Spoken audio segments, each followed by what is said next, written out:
Depuis plusieurs semaines, le Sénégal est secoué par une vague de licenciements touchant de nombreux agents du secteur public.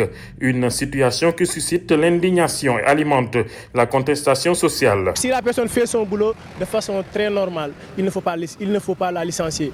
Voilà. Même si que les dirigeants veulent toujours mettre dans des positions leurs compatriotes ou bien en tout cas les gens qui sont à travailler ensemble.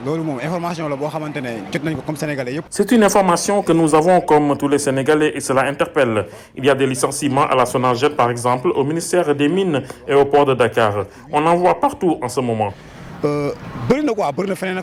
Si certains y voient une simple restructuration, d'autres dénoncent une chasse aux sorcières. Il peut y avoir une corrélation politique. Pourquoi? Parce que quelqu'un qui vient au pouvoir, il va nommer les personnes qu'il a eu en tout cas à travailler ensemble, ou bien ceux qui le soutenaient dès le départ.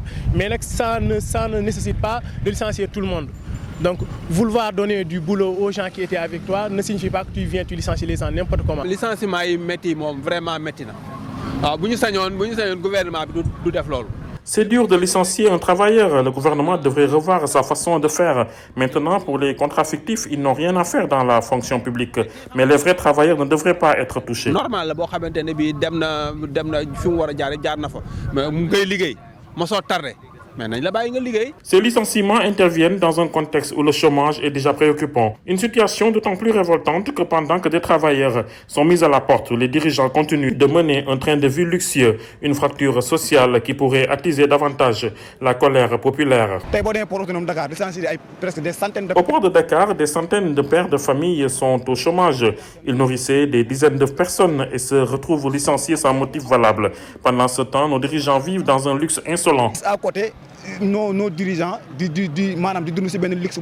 Face à cette vague de licenciements et à la baisse annoncée des salaires, plusieurs organisations syndicales ont annoncé une riposte à la hauteur de l'enjeu. Cheikh Diop, médecin membre du SAMES, est catégorique.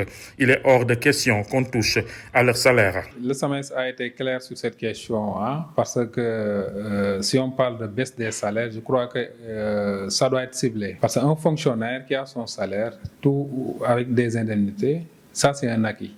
Un fonctionnaire ou bien un employé ne peut pas avoir des acquis et du jour au lendemain, on veut enlever ces acquis. Nos intervenants espèrent que cette pression syndicale obligera les autorités à revoir leur copie. Les syndicalistes sont dans leur rôle et nous les encourageons. Ils sont l'intermédiaire entre les travailleurs et le gouvernement. Les syndicats aussi, travailleurs, les syndicats là, ils sont là pour les travailleurs. Parce que ils ont le droit de syndiquer. Tout travailleur a droit d'appartenir à un syndicat. Voilà. S'ils voient que les gars, ce n'est pas normal, ils ont le droit de se lever et de se faire entendre. Quitte à ce qu'ils bloquent le pays. Ça. Alors que le gouvernement justifie ces mesures par la nécessité de rationaliser les dépenses publiques, le malaise social grandit. S'ils s'entêtent par contre à vouloir diminuer le salaire d'un fonctionnaire, là tous les syndicats sont là. Ce n'est pas seulement les syndicats comme le SAMES, mais c'est des centrales syndicales qui regroupent les syndicats. C'est eux qui porteront cette lutte, c'est eux qui porteront ce combat. Parce qu'on ne peut pas se laisser faire, on ne peut pas laisser diminuer des salaires des employés ou des fonctionnaires, ça c'est sûr. Entre colère populaire et mobilisation syndicale, le pays semble s'acheminer vers une période d'instabilité avec un risque de paralysie économique si aucune issue n'est trouvée.